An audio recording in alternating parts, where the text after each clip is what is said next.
Good afternoon, everybody, and welcome into Capitol View, a webcast brought to you by the Daily Journal and djournal.com, talking about what's going on in state politics. I'm your host, Brad Locke, joined as always by Bobby Harrison, Capitol Bureau Chief for the Journal down there in Jackson.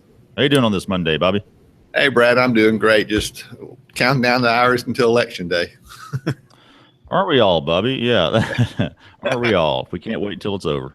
And that's what we want. One of the things we want to talk about today is the election. Tomorrow, Tuesday, polls open at 7 a.m., open till 7 p.m. So you've got 12 full hours to slip down to your local precinct and cast your ballot.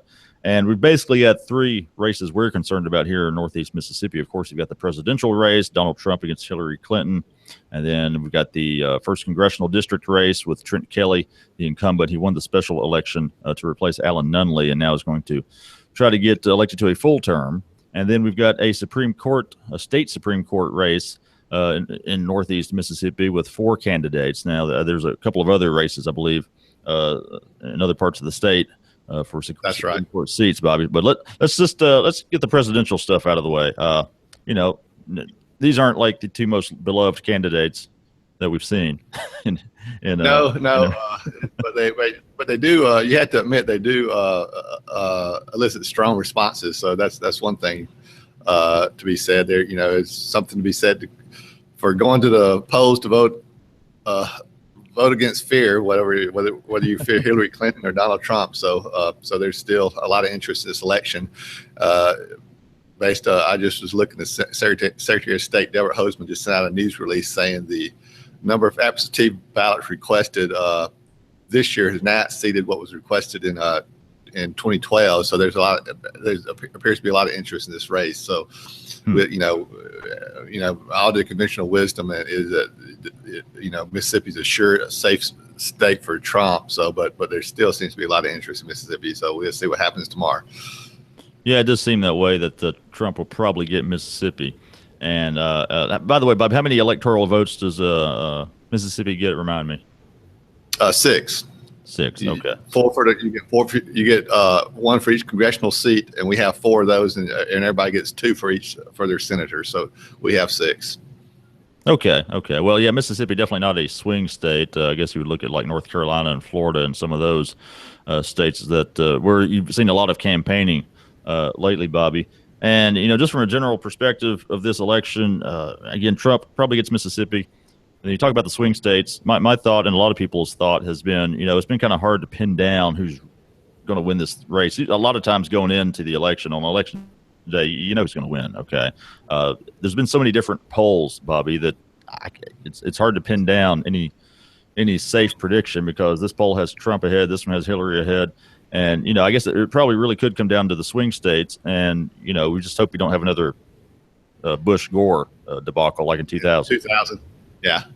All the, I'm kind of obsessed with this stuff. So all the election models these guys get, who I guess are mainly mathematicians, but like folks like Nate Silver at 538 and folks like them, they're all have Clinton as the probable winner. Actually, it's interesting though. If all the New York Times does that, but various sites do that, have these election models, and 538, which is kind of sort of Nate Silver's kind of become a mythical figure in some ways with his projections. He actually has it closer than those other sites.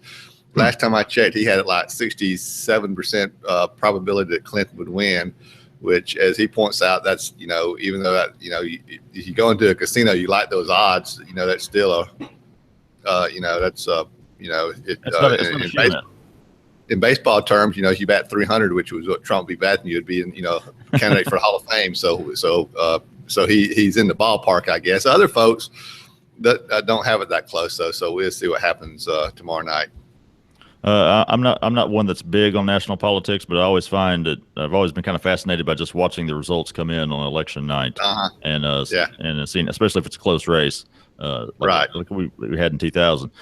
Let's talk more local now, Bobby. You got some state Supreme Court races. We got 3 seats being vied for. That's right now. Right. And I'm sorry. Go ahead. No, it's fine. The one we're concerned with up here is in the northern region. You got four candidates looking to replace Ann Lamar, who is retiring.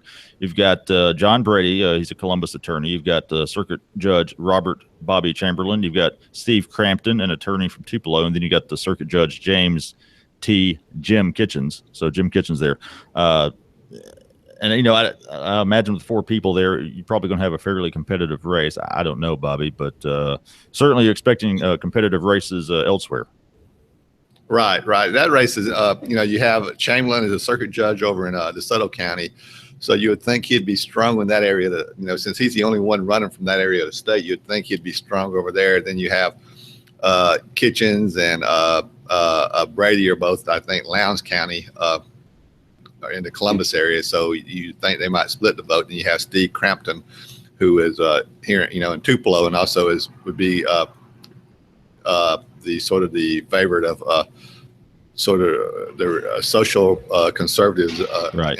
in the area. So, but it's probably going to be. I guess there's probably going to be a runoff in that race, Brad. There's a good chance of it. Yeah. Yeah, you'd think so. Steve Crampton, you mentioned him. They don't run these races with political affiliation or party affiliation, but just as an example, you mentioned Steve Crampton. He's worked for AFA and the Liberty Council, and right. he's very obviously a conservative, and so people will vote. If they know the candidate well enough, you'll see a lot of Republicans, for instance, vote for Crampton. So then you've got these other guys that have experience as judges, and certainly that weighs in their favor, doesn't it? Right, and I think they would. As you said, they run nonpartisan. And Bobby Chamberlain was in the Judge Chamberlain was in the. He was a former state senator, and when he served in state senate, he was Republican. And I would venture guess probably all four of them would claim to be Republican if they had to identify with a party. And so I don't know if the party identification is going to be that important. It is in some of the other races across the state, especially down here in central Mississippi, where you have incumbent Jim Kitchens. So we got the potential to have two Jim Kitchens on the Supreme Court. He's being challenged by Court of Appeals Judge Kenny Griffiths, and the Republican Party has come out for Griffiths, and that's a very highly competitive race in the central Mississippi district. So I guess Judge Kitchens is one of the. It's not as unusual now. Back in the day, it was unusual when a sitting Supreme Court justice was challenged, but it's not as unusual now. So that's a lot of TV ads and a lot of activity going on in that race here in central Mississippi, where I'm located. And they serve 8-year terms, correct? That's right. All right, and then real quick, just looking at the congressional race up here with Trent Kelly, the Republican who replaced the late Alan Nunley in a special election. He's got a couple of challengers, Bobby, but this looks like it's going to be a runaway for Trent Kelly because his opponents aren't even really spending any money. Right, they're not spending any money, and they don't have any to spend per se. And I think Kelly is about as sure things that as will occur tomorrow at the voting booth. He's as all four of our Congress, U.S. House members are up for election tomorrow, of course, and none of them face serious challenges. So outside of the judicial races, there's not going to be much a mystery here in the state on election night. All right, let's switch gears a little bit, Bobby, and talk about the tax talk that's going on down in the legislature. Of course, they've convened these working groups to try to streamline the state's tax structure, if you will. And this past week, the leaders, really talked about tax policy, maybe moving towards taxing consumption more than income tax. Kind of what came out of those talks last week, Bobby? Well, that was the final meeting of the working groups that Speaker Gahn from the House and Lieutenant Governor Tate Reeves in the Senate. This was the final meeting of the working group for taxes. It met last week, and they didn't make any recommendations. I thought they might make some recommendations to the legislature, but they said it was a final meeting. So I guess the way it's going to work now is the House Ways and Means Committee and Senate Finance Committee would just take that information that was gleaned from those meetings and then see what type of legislation that they want to introduce during the 2017 session that starts in January.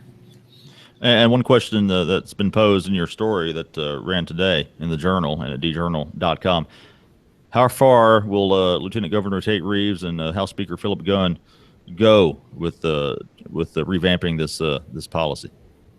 That's right. I mean, it's important to note that the highest percentage of our revenue already here in Mississippi already comes from the sales tax. So we already have a emphasis on tax and consumption instead of income. But right. What they say, they want to go more in that direction, and maybe reduce the income tax and have more of a sales tax and use tax and excise tax. So we'll see how far they go. And then we also, another thing you had to watch to see what happens.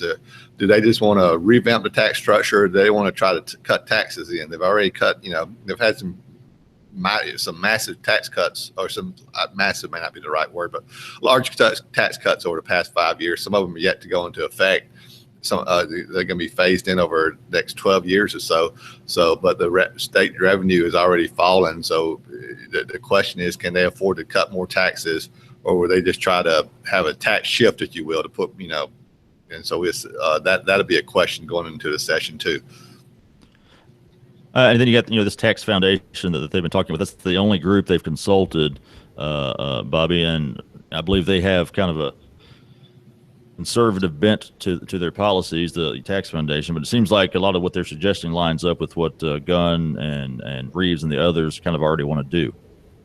Right, the Washington D.C. based tax foundation. I mean, they're a well-respected group, sure. But they do come from these things from a conservative angle. They believe that the less tax on business, the better, and so that's what they're recommending to the tax study committee, and it seems to be the way that at least Speaker Gunn and Lieutenant Governor Reeves want to go. And as you pointed out, they didn't really hear from any other groups outside of the tax foundation. So it's clear the direction they want to go, and what the tax foundation is talking about is